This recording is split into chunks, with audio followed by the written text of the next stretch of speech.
ওর সাথে পারিবারিকভাবেই আমার বিয়েটা হয়েছিল। বাসর রাতে ওর প্রথম প্রশ্ন ছিল কয়টা প্রেম করেছেন। আমি ওর মুখে দেখে অনেকক্ষণ তাকিয়েছিলাম, আবার বলেছিল কয়টা প্রেম করেছেন। আমি বলেছিলাম একটাও না।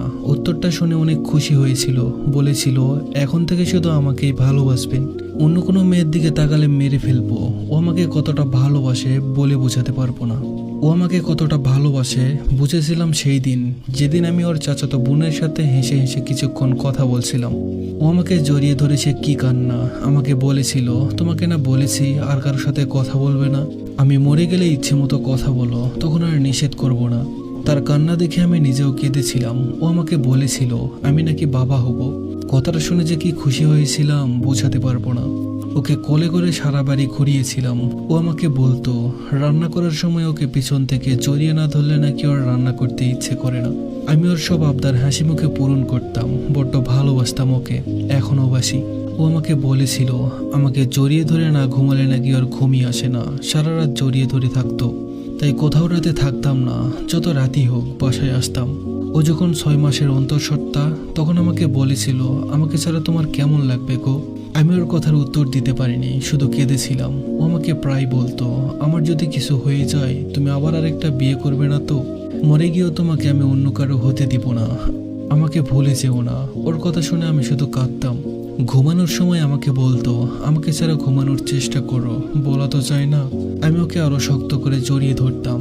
একদিন ওর ব্যথা উঠলো, সাথে সাথে ওকে হাসপাতালে নিয়ে গেলাম। ও আমাকে বলেছিল আমার যদি কিছু হয়ে যায় প্লিজ আমাকে ভুলে যেও না, বড্ড ভালোবাসি তোমাকে। কথাটা শুনে কান্না ধরে রাখতে পারিনি। ওকে বলেছিলাম কিছু হবে না তোমার, আমি তো আছি, কিছু হতে দিব না। ও আমাকে বলেছিল শেষবারের মতো একবার বুকে নিবে। কথাটা বলেই হাউমাউ করে কেঁদে দিয়েছিল। আমি কান্না ধরে রাখতে পারিনি সেদিন। ও আমাকে ছেড়ে দিতে চাচ্ছিল না, জড়িয়ে ধরে কাঁদছিল, আমিও কাঁদছিলাম। সবাই হা করে তাকিয়েছিল।